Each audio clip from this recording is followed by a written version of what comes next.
the day, if we look around biospheres, and in my discussions with groups, different groups of biospheres, they all seems to have different projects, and some of those projects are linked to the social side of life. Some of them got to do with the social economic side, and some of them are got to do with the environment, and this mix of things, for me, I think it's healthy, it's good, and even if we all agree that the biosphere should be a place where there's sustainable living between the environment and people, I think our country is at this stage of our life.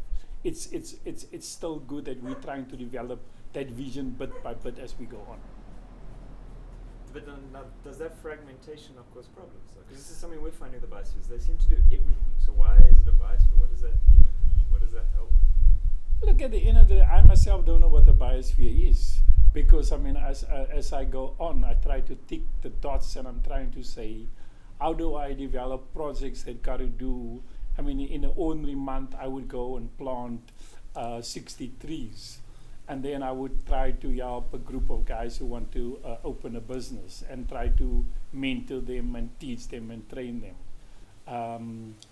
And then I would basically try to put up a factory in somebody's yard to make wonder bags, and basically trying to fix 20 or 30 houses leaking taps and leaking toilets. So, there's this whole range of things, which basically I think that agenda is drawn by communities. And yes, we are being sucked into community needs. And I think we're playing a very important role where there's fault lines which the state and government departments have created, where we are trying to pick up those pieces and basically repair those roads so that we can construct new roads so that we can make the world a better place. And why do you do that? From the Biosphere go, all these diverse projects and things you're involved in, what is your reason for doing it? Look, I sometimes, over the years, I've developed 11 commandment, and that commandment is, I have to give meaning and purpose to other people. And if I give meaning and purpose to other people, they stretches my life, and they make my life more balanced and more happy. And if I look at my life, I basically live a very happy life. I live a life which is very exciting, trying to work at exciting projects, trying to reinvent economics and trying to look at silly problems and solving it. Even if I fix somebody's leaking tap and I know that person saved 2 or 3 kiloliters of water an hour, that to me is it gives me great inspiration, because by doing that we save the world for and make it a better place. Because at the end of the day, we have reached a stage in our life where we recycle and reuse, and basically conservation are not anymore buzzwords, they're real words. They are real words with real meaning, and we have to build the projects around those words. And if we can't build the projects around those words, it all just becomes, like the Scottish say, talk is cheap, who buy the whiskey. It have to be getting those thoughts and working it into projects. And if you look at the project that I've started in the last quarter of 2014 on the war of leaks, I've seen hundreds of leaks in my life, and I've never tried to measure it to see. But when Neil Curry made a movie called "It's Everybody's Business," and when I moved to the Karoo, I was much more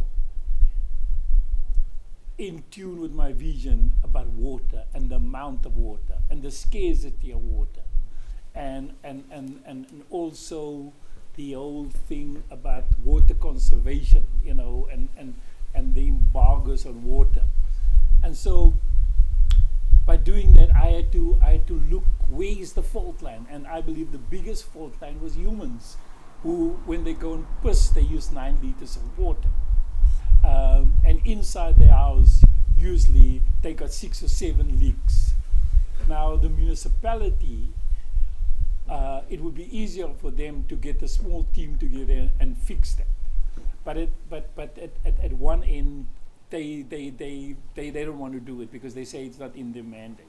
But if you count the amount of kiloliters of water they they lost, I would work out that in any small township of 200 or 300 RDP houses, they would lose something like anything from 300 or 400 kiloliters of water every 6 months. And in water stress areas, it becomes even more. So our project is to say, when people go to the toilet, to put them in a water system, which is 6 liters, and basically putting the arm to only have 3 liters.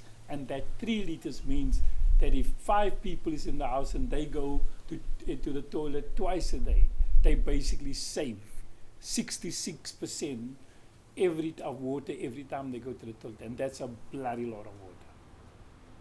What other examples here or elsewhere do you find where in order to kind of follow your environmental passions, you're having to deal with people, or vice versa? In order to build people, you have to embrace the environmental concerns. Look, the question of environmental education or environmental awareness, it is something that is a new messaging. It is something, I think, sometimes, I mean, if you drive from here to Cape Town and you see nearly 90% of the dams are half full. But who of us who travel those roads see that? We only look in front of us. And isn't it such in life that sometimes we just look in front of us? We don't have this 180 degrees to see what's happening in the peripherals. You know, where, you know, if in Oudtshoorn I have a saying, it only rains every 77 days, and that's true.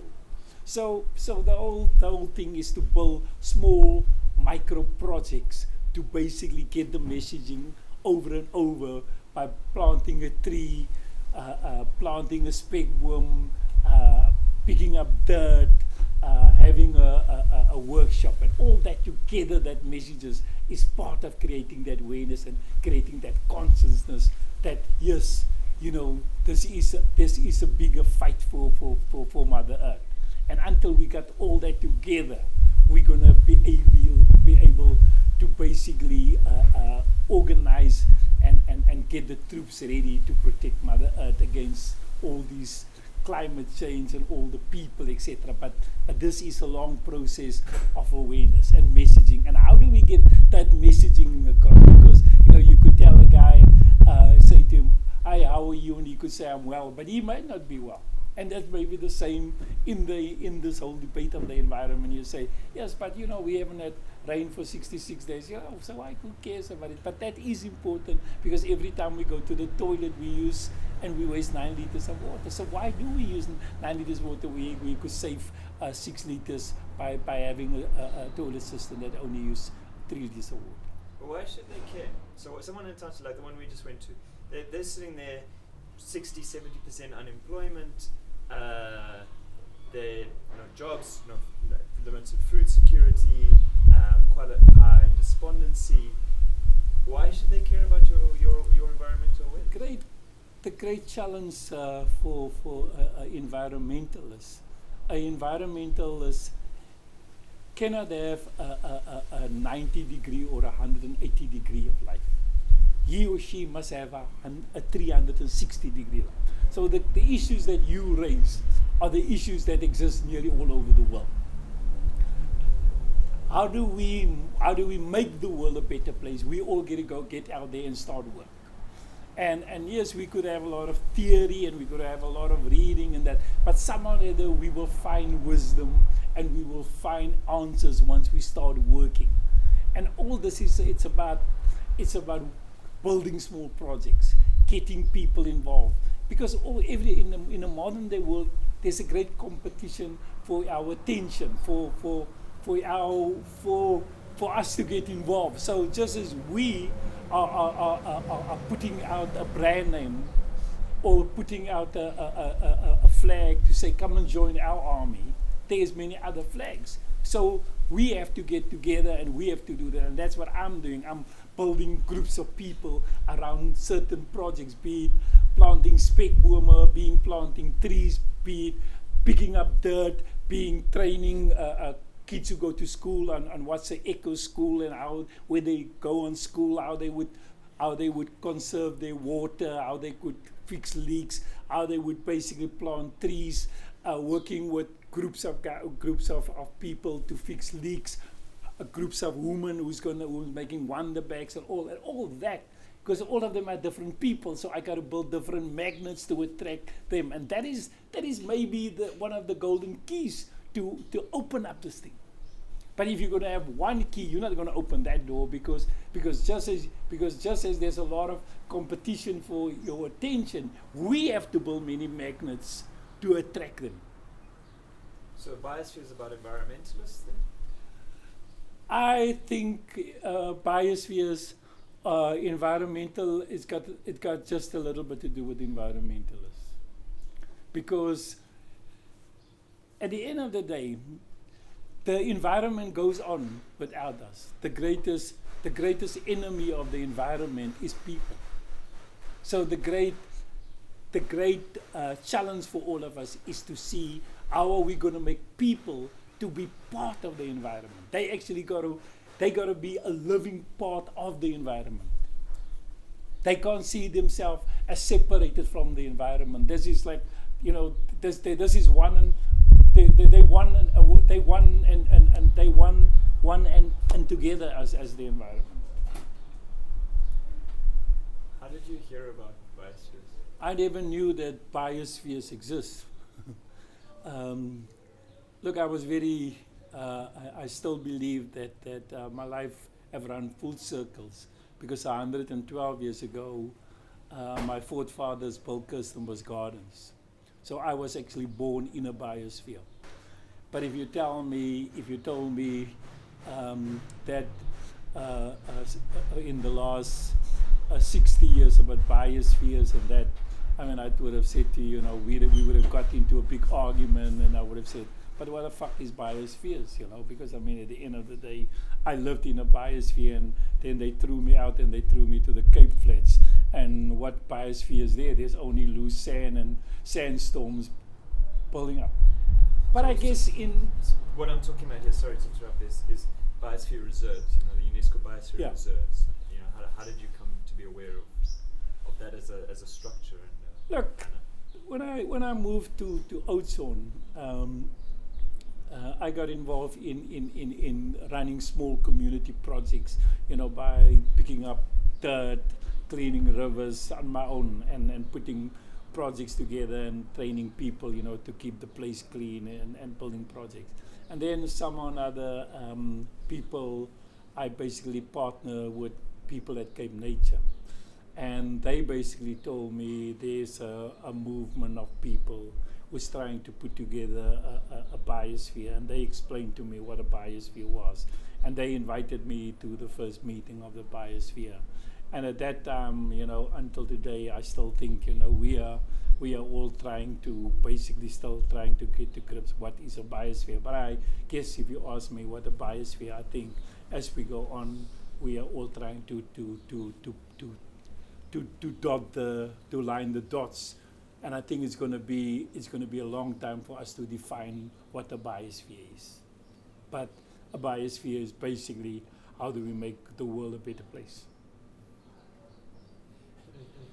And how does that operate politically? I mean, do you get involved in politics? Do you clash with politics? Do you work with politics? Do you have politics? Are you a political body?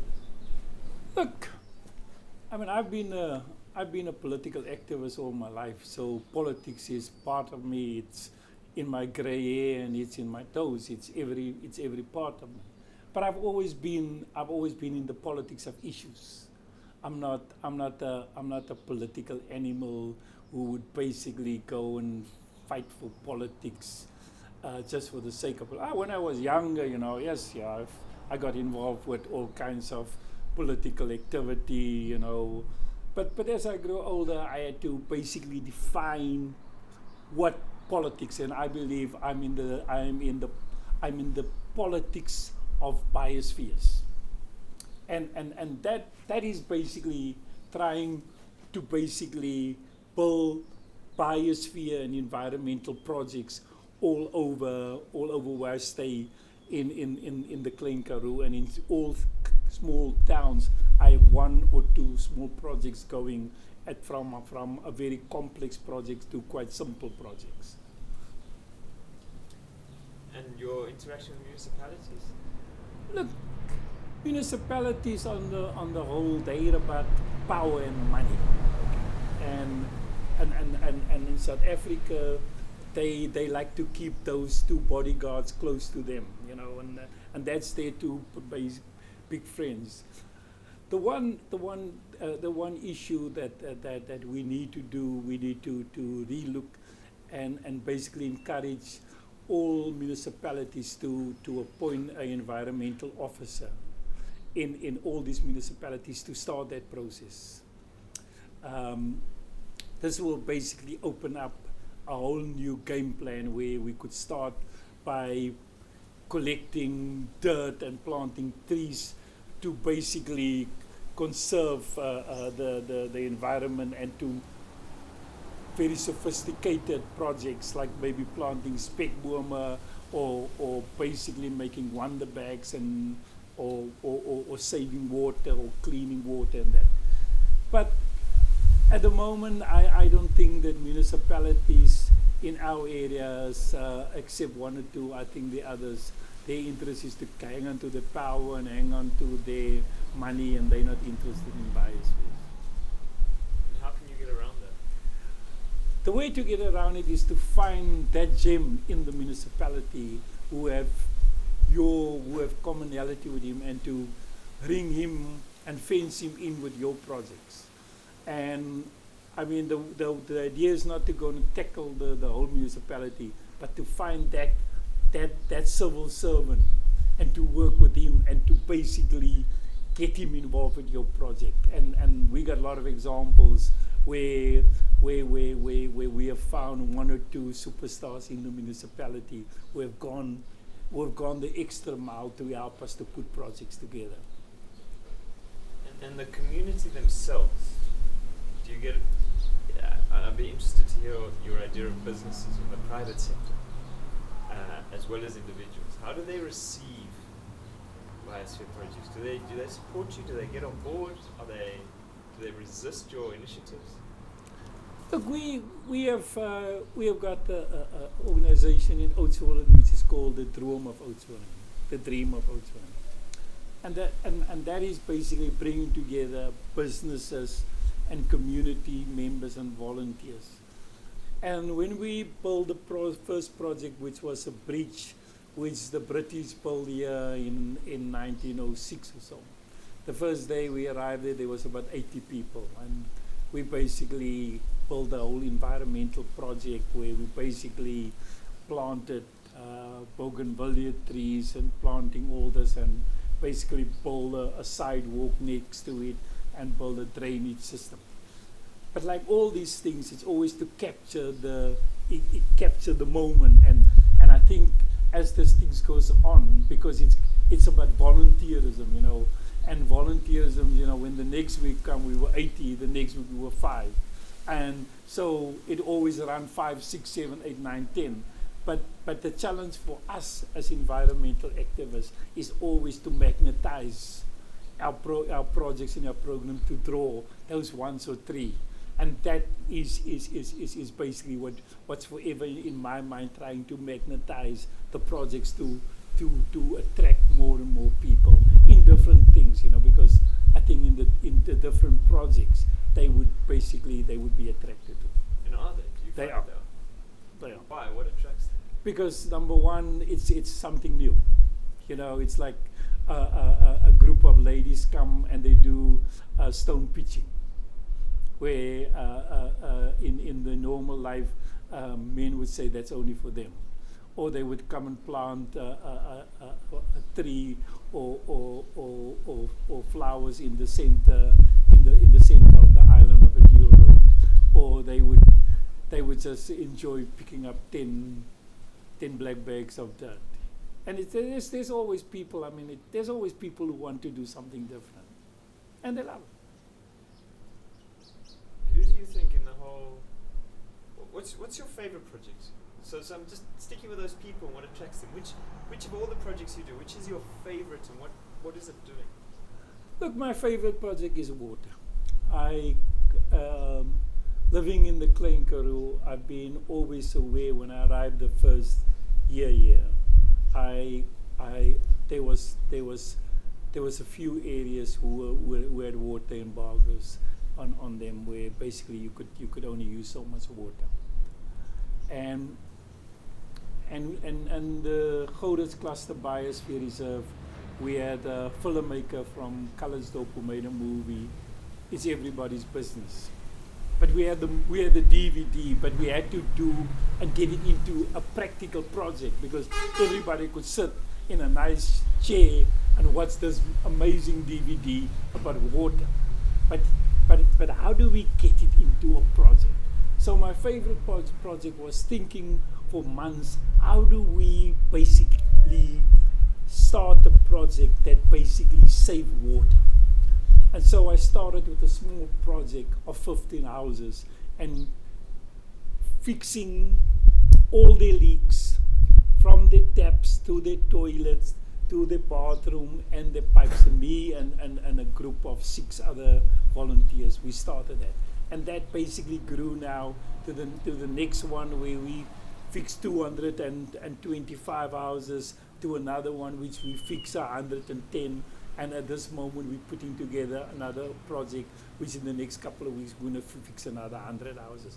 And all that together is saving, which I believe it saves at least 400 or 500 kiloliters of water a year.